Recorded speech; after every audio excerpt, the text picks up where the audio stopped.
Alrighty, so in this video, we're going to be talking about diluted equity value, and that's slightly different from what we talked about earlier, which was equity value. If you guys remember, equity value was equivalent to the number of shares outstanding times the share price, right? It's essentially the same thing as market cap. It's the number of shares that are out there trading in the open market times the price of each one of those shares, and that's going to give us the total value of the equity in that company, right? However, for investment banking purposes, we typically add a couple things to equity value in order to get diluted equity value. And we think that that's a little bit more representative because there's some people that in a merger or in a buyout or something like that, they would essentially exercise their shares or essentially get shares in some sense. So it makes more sense to use this diluted figure. So you can think that diluted equity value is just a slightly more accurate version of equity value that we use for our enterprise value and our equity value calculations, right? So let's talk about the three main additions that we do to equity value to get to diluted equity value. So the first is what we call as RSUs, meaning restricted stock units. Then we have options, and I'm going to put this in parentheses that are in the money. And then we have convertible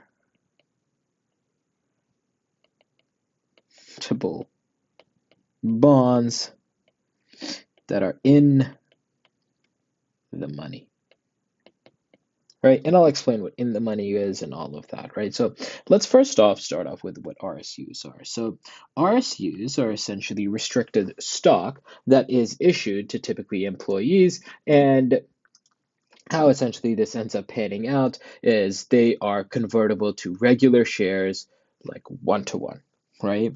So 10 RSUs are equal to 10 shares. 7371 RSUs give us 7371 shares. And essentially all that you would do is that, let's say that you have a company, it has 100 shares outstanding, and they're trading at $50 a share. Well, if you have 10 RSUs, you would simply add the 10 RSUs there. So now you have 110 shares outstanding times the $50 per share, and that would give you your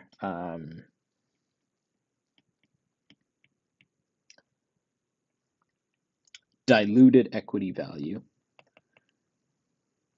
Diluted equity value, right?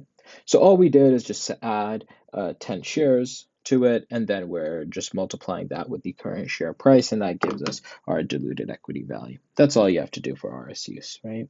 So RSUs, they convert 1-to-1. These are the easiest of all three, right? Now let's talk about options, right? Options are a little bit more complex. Right, so it's going to be a bit of a long explanation here, but just bear with me, right? Options, typically the options that we're talking about are what we call call options, right? Options are essentially you're buying the right to purchase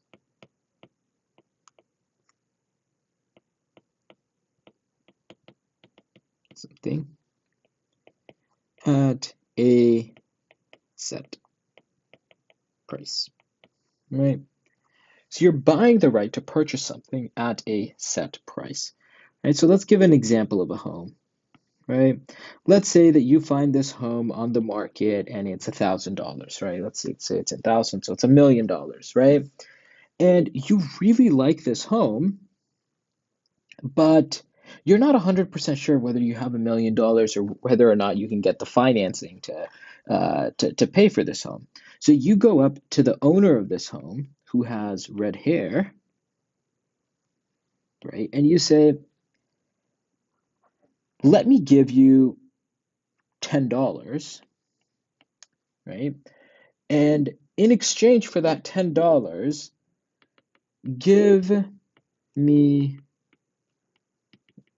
the right to buy this house off you at $1,000, let's say for the next 6 months.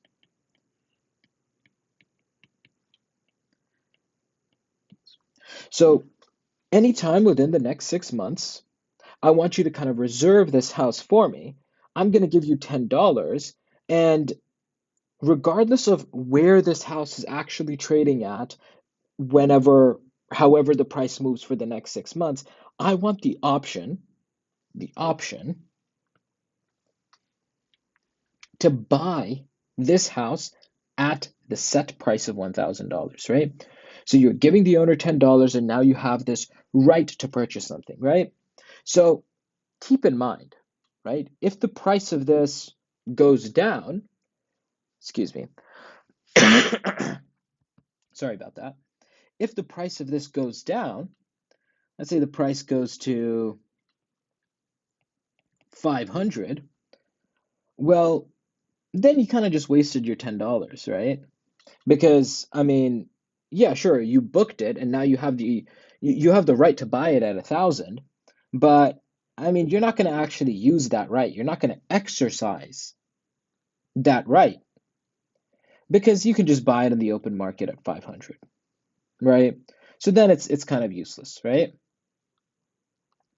But what if the price goes to 1,500, right? I bet you're real happy then because you paid $10 and now you can buy something that's worth $1,500 for just $1,000, right? And if you wanted to, you can just turn around and resell it, right? So let's look at this scenario, right? You pay, I'm going to write this in red because this is what you're paying, right? So you paid $10 and now it's trading at 1,500. So you buy the house, right? But then you get $1,500 because you can just take this house and resell it at $1,500 on the open market and you make a quick $490 just like that, right? So options are this exact concept, right? So let's look at an example I'll make up here. So let's say that we're looking at Apple stock and it's trading at $100 a share, right? And you say that you're going to, let's just say that you're going to pay $500 total, right? To buy the right to purchase 100 shares of Apple at $98 for the next 6 months. right? So you're paying $500, right? And by paying that $500, you now have the right to purchase 100 shares of Apple at $98 at any time in the next 6 months, right? So let's say that Apple is trading at 95, right? Well, now you're not going to buy it at 98 if it's trading at 95, right? But let's say that Apple is trading at 110, right?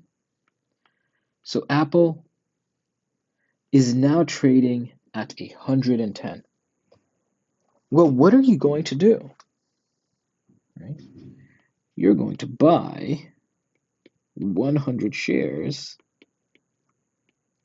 at 98, and you're going to immediately resell those shares at 110, right? And you make a quick buck. So how does that actually look like, right? So at the very start, you paid your $500 out of pocket, right? Now you notice, oh, Apple price went up to 110. So you're going to buy 100 shares at, excuse me, 98, right? 9,800. So essentially, so far the red is expressing money that's kind of out of your pocket. And then you're going to resell 100 shares at $110 per share,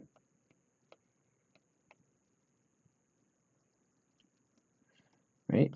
So that gives you a neat $700 of profit, right? So whenever the exercise price, so let me actually write this in a separate line here.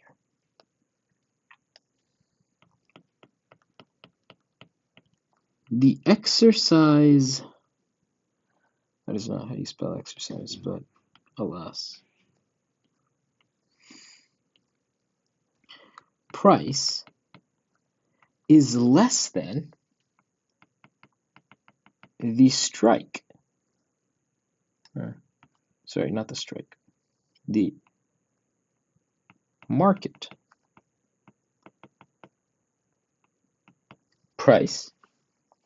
That means that this option is what we call in the money, right? This means that we will make money on this option, right? Because if you have the option to buy something at a discount, right here, you have the option to buy Apple at 98 at a discount.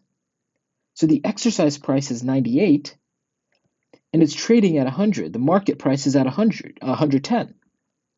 So that means that since the exercise price is less than the market price, it's in the money. This is an option that is going to make money if we exercise this option, right? So let's look at the scenario where an option is not in the money, right?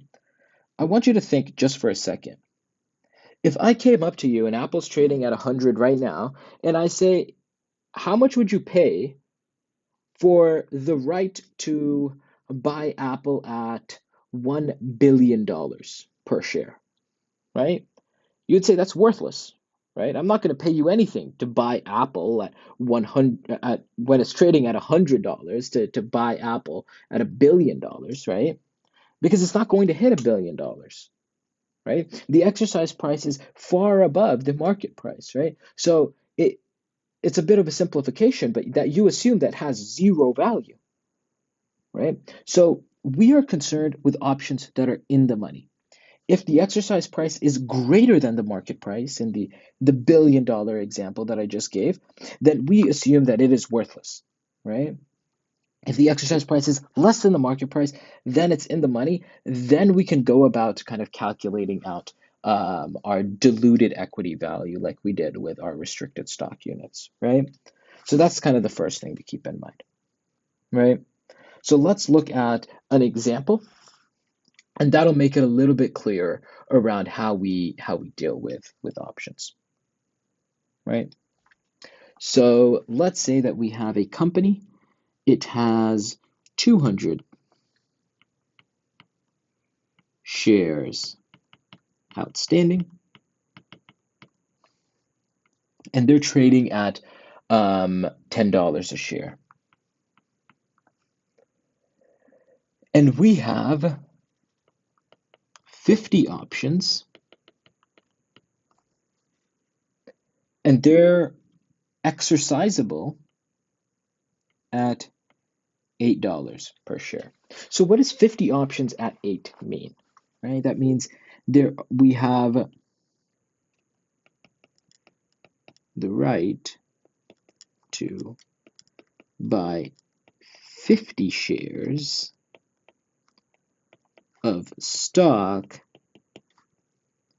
at $8 a share. Right? That's what 50 options at 8 means. Right? That means that we can buy 50 shares at our set price of $8 a share. So how does this actually look like, right? If we were to first calculate out our equity value, how do we normally do that? Well, it's the number of, oopsie, not the dollar, the number of shares outstanding times the share price, right?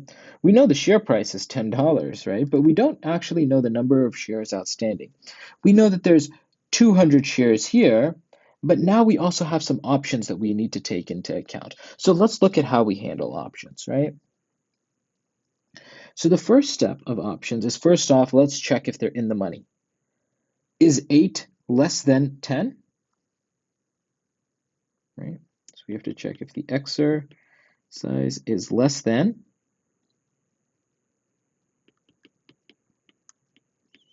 the market price, right? So is 8 less than 10? I think I said 20 before. I apologize. Yep. So we're good. Let's move on to the next step.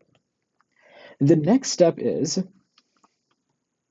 thinking about what actually happens in this transaction, right?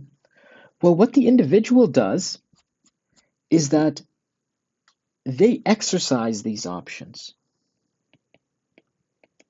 The individual is going to cough up the 50 times the 8, and the company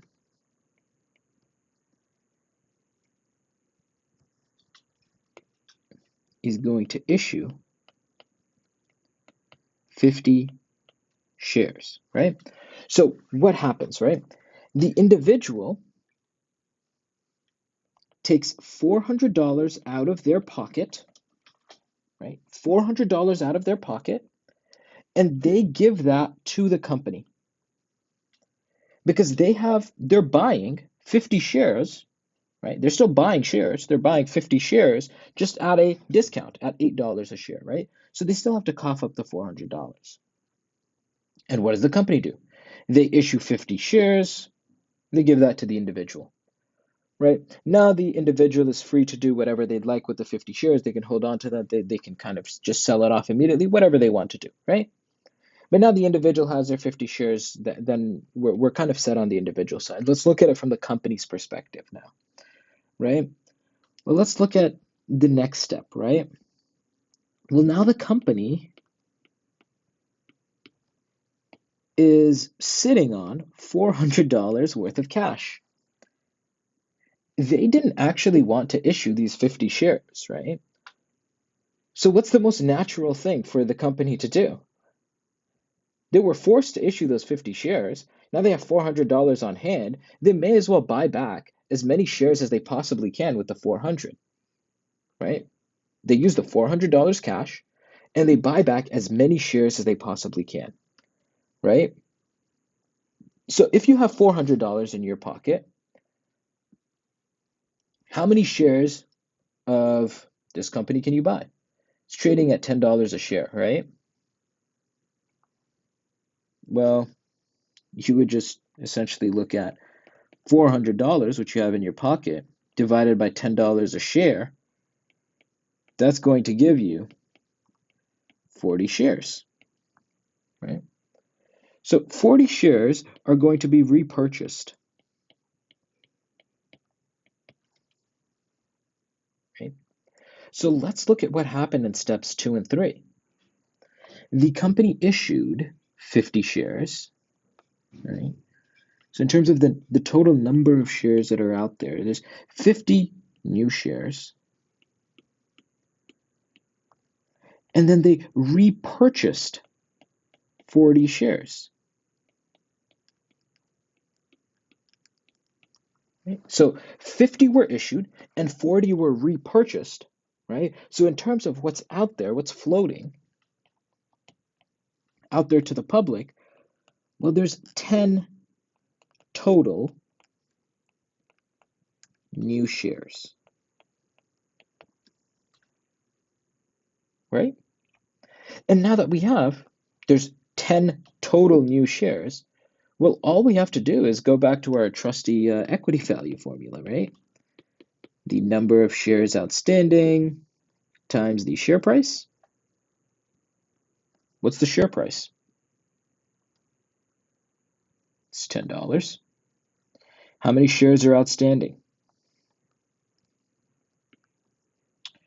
Well, there's the 200 right here, the 200 shares outstanding at the start of the problem. And there's 10 total new shares. Right?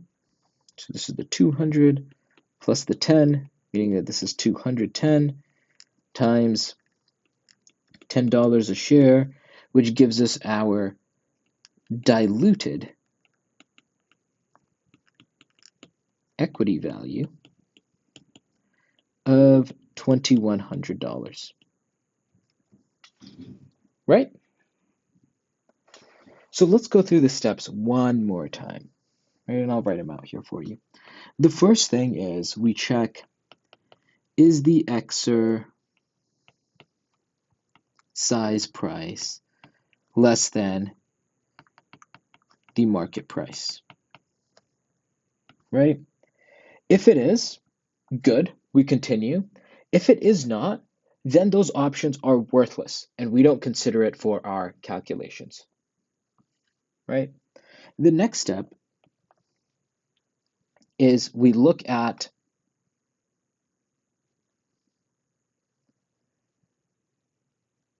the new shares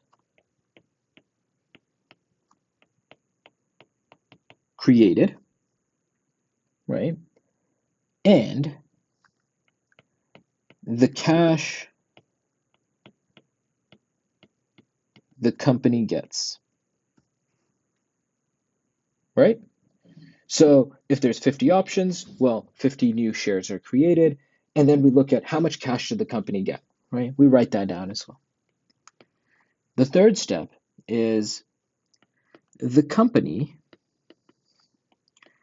uses the proceeds, and I'm going to write the formula here in parentheses. It's kind of the number of options, right, times the exercise price.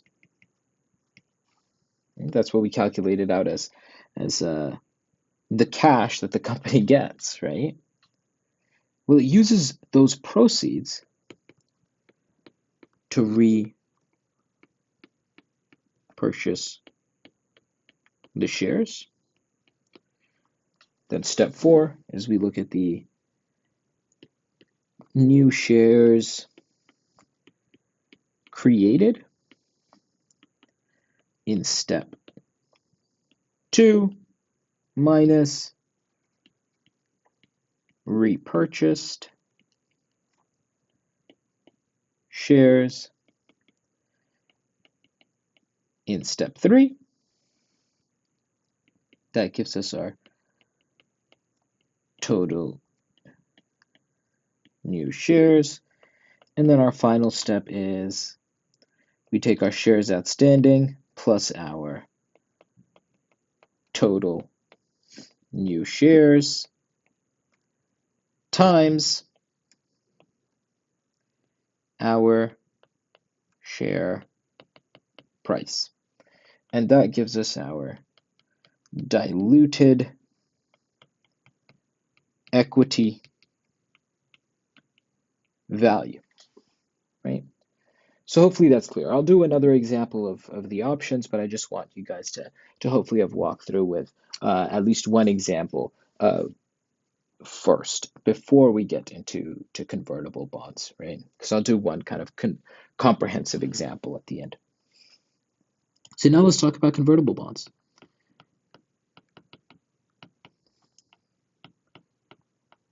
Convertible bonds are actually pretty similar to options, right? Convertible bonds are essentially a bond, meaning that folks loan a company money, right? And typically, they just get an interest payment, right? If you give the US government $100, after 1 year, you're going to get $4 in your pocket plus your original principal of $100. However, convertible bonds, you also have this option to convert your bonds into shares of stock. So if the company really takes off, you have the option to participate in the upside of that company, right? So let's look at an example here. Hopefully that makes it a little bit clearer, right? Well, let's say that we have 100 convertible bonds, right? And the par value of those, meaning that the value of each individual bond, and that's what we call the par value, is equivalent to $100, right? So what does that tell us? Well, the total value of these bonds is the 100 bonds times the $100 a bond. So that gives us $10,000, right? And they are convertible at $10. So that's the convertible price, right? So how do you calculate how many new shares are going to be converted, are going to be created here? Let's say that we use the same example as above. So there's 200 shares outstanding, but let's say that it's at $15 a share, right?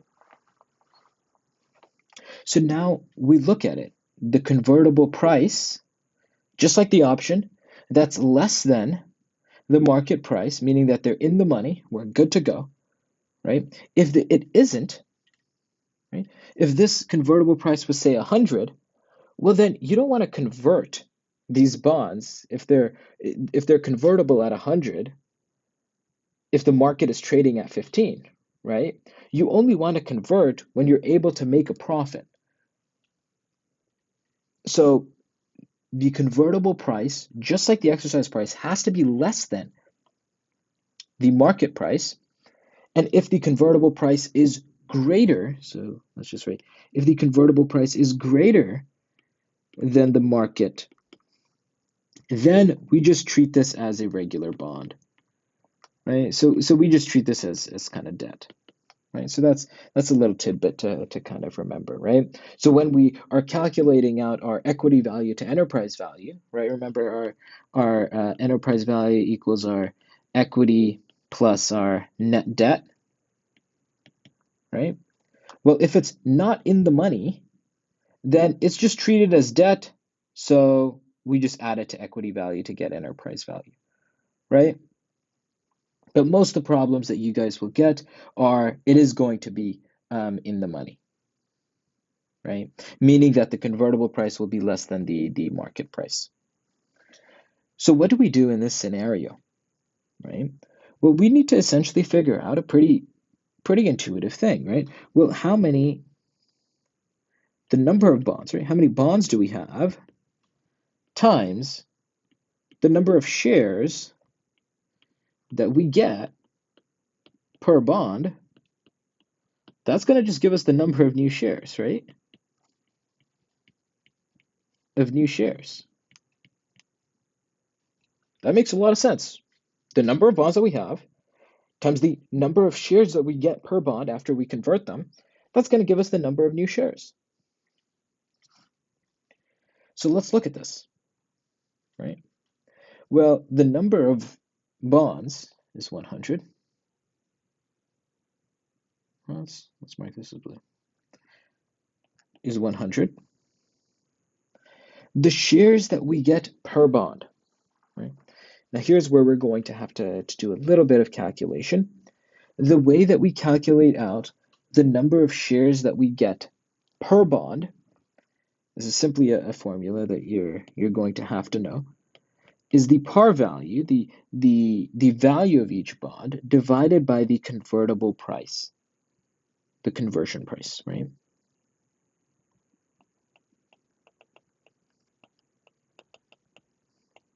So in this scenario, it is simply 100 divided by 10, which equals 10, right? So what does that calculate out to? Well, it's 100 bonds, right? We have 100 bonds, and they're worth $100, and they're convertible at $10, meaning that we get, by this formula, 10 shares per bond, right? So that means there's 1,000 new shares, right? So let's look at the example. Well, we had 200 shares outstanding at 15. Well, now we have an additional 1,000. They're still at 15. So that gives us 1,200 times 15, right? And that calculates out to 18,000, right? 18, 12, 15, yeah, 18,000. And that's going to be our diluted equity value, right? So to write out the steps, right? The first step is pretty similar to options. We're going to make sure that the conversion price is less than the market, right? If it is, then we convert, right? If it's not, then it's debt, and we just add it in our formula like we normally do. The second step is we figure out the number of bonds, right? Another way to figure out the number of bonds, if it's not given to you, is, the total dollar amount of bonds divided by the par value, which is the value of each one of the bonds, right? So the total dollar amount of the bonds divided by the dollar amount of each one of those bonds is going to give us the number of bonds, right? So you're going to figure out the number of bonds. The third step is to figure out the shares you get per bond,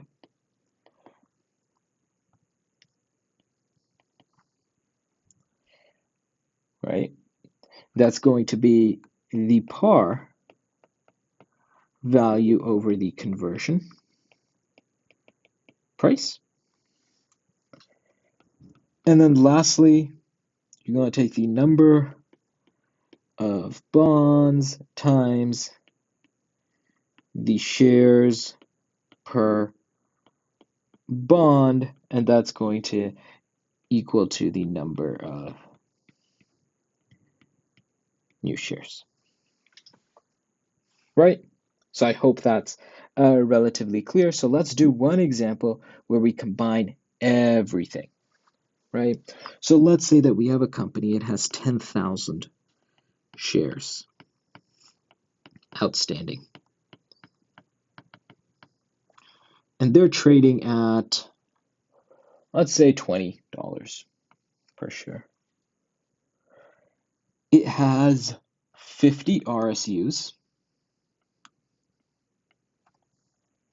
It has 100 options at, let's make it simple, at 10, right? And let's say that it has 100 convertible bonds, and their conversion price is equivalent to $10, and their total value is equivalent to 10,000, right? So let's start solving out how many new shares that we have for each. So let's denote RSUs in blue, options in yellow, and convertible bonds in purple, right? So RSUs, we know that 50 RSUs equals 50,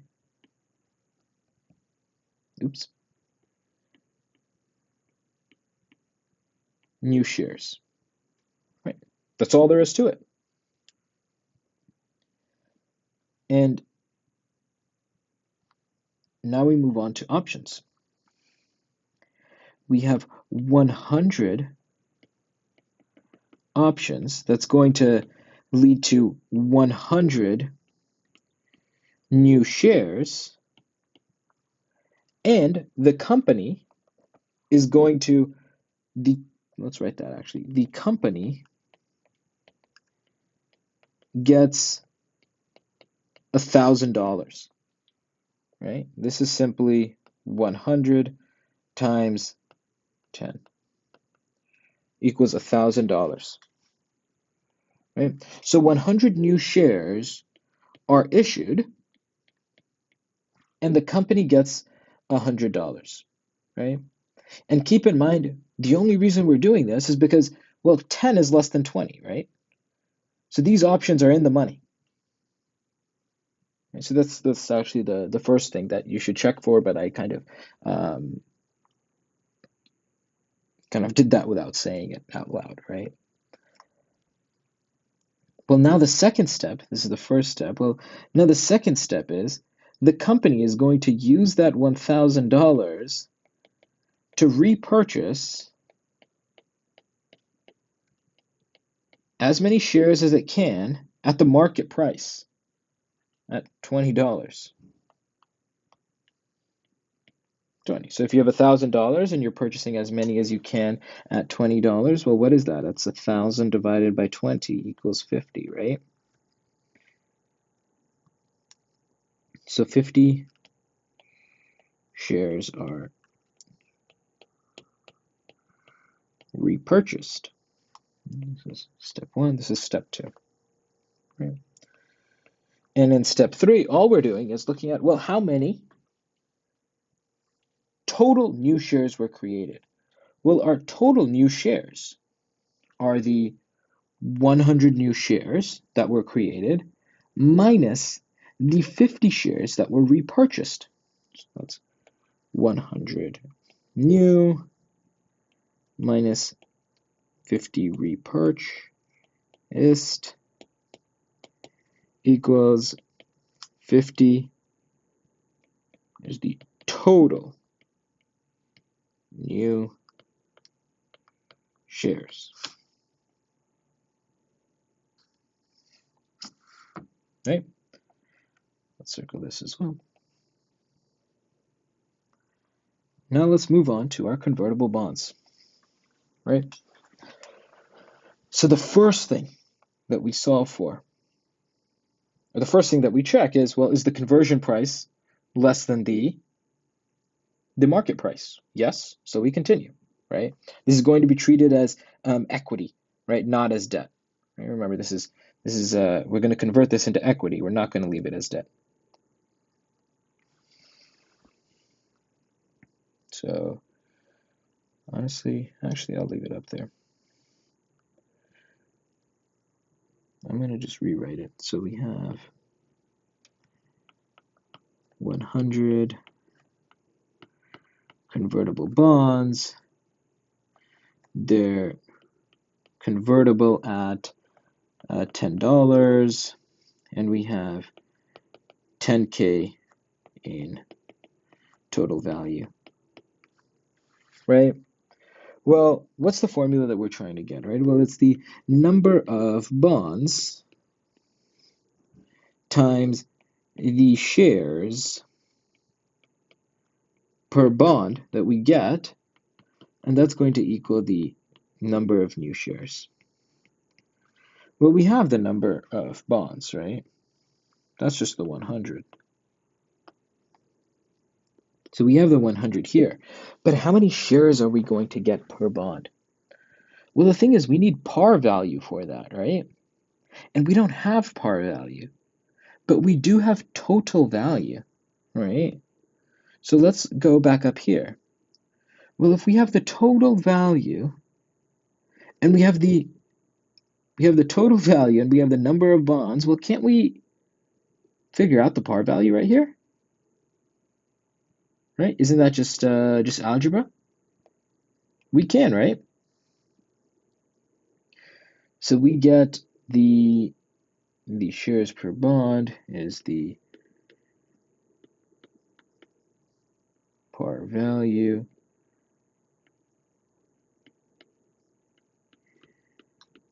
the conversion price, right? And we're trying to figure out what the par value is. So we know that the total dollar amount, which is equivalent to 10,000 over par value, I'll write that as PV, is equivalent to 100. So we know that PV is equivalent to 100, right? So then we take this par value, we plug it into our formula, right, in order to convert, which is the par value over the conversion price. That's going to give us the shares per bond. That's going to be 100 divided by 10 is going to give us 10, right? So we have 100 bonds that give us 10 shares per bond. So then we just multiply those, so that means that we get 1,000 new shares, right? So aren't we in good standing right now? Because look, let's put everything together. We have 10,000 shares outstanding from the get-go, plus the 50 new shares from the RSUs, plus the 50 total new shares from the options,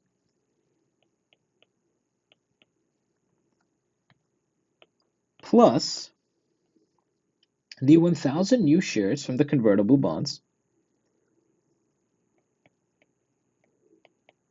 and that gives us 11,100. This is our shares.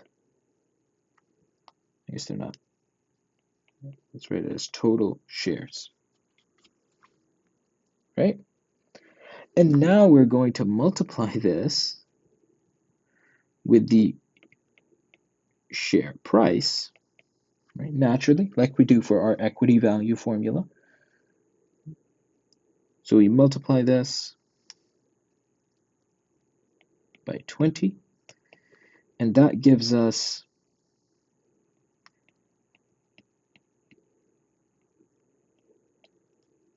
$222,000 is our diluted equity value, right? So let's review really quickly, right? Because I know it's gotten to be a bit of a long video here. Our RSUs, our restricted stock units, they convert 1-to-1, easy peasy, right? They simply convert 1-to-1. For our options, what we do is we check if the exercise price is less than the market price. Then we essentially create those new shares in terms of how many options are being exercised, and we calculate out the cash the company gets. The cash the company gets is the number of options times the exercise price. The company then uses those proceeds, which is the number of options times the exercise price, to repurchase shares for that dollar amount, right? Just off the open market. Those new shares that are created in step 2, we're subtracting that by the repurchase shares, and that gives us the total number of new shares. We're going to add that to the total number of shares outstanding, and we're going to multiply that with our share price to get our diluted equity value. For our convertible bonds, we're going to essentially look at what are the number of bonds times the shares that we get per bond. The formula, right? Or actually, first we're going to check if the convertible price is less than the market price. If it is, then we convert it. Otherwise, we treat it as debt. But assuming that we do convert it, right? We look at the number of bonds, which is just the total dollar amount of the bonds divided by the value of each one of those bonds, otherwise known as the par value. That gives us the number of bonds. Then we calculate out the shares per bond, right? So it's the par value, the value per bond, divided by the conversion price, which is always going to be given to you. And then you're going to multiply the two. The number of bonds times the shares per bond is going to give us the number of new shares, right? We sum all of those up with our number of shares outstanding. That's going to give us our total shares. We multiply that out with our share price, and we get our diluted equity value. So I hope that has been helpful overall. This is definitely a question that that you'll get kind of at some point in time. Maybe it's not 100% given that you're going to get questions on RSUs and like convertible bonds, but I would say that you're very likely to get questions at least on the option side, right? So especially on the interviews, maybe not so much in like the coffee chats, right? But for the super days, for the interviews, I've heard a majority of people get questions around calculating on diluted equity value, specifically in the M&A questions as well, the merger model questions that we're going to cover going forward as well. So I would say that this is a topic that I would be relatively comfortable with. Again, it's not as important as the definitely topics, but I definitely would be pretty comfortable with calculating out diluted equity value. So overall, I hope that's been helpful, and let's hop to the next one.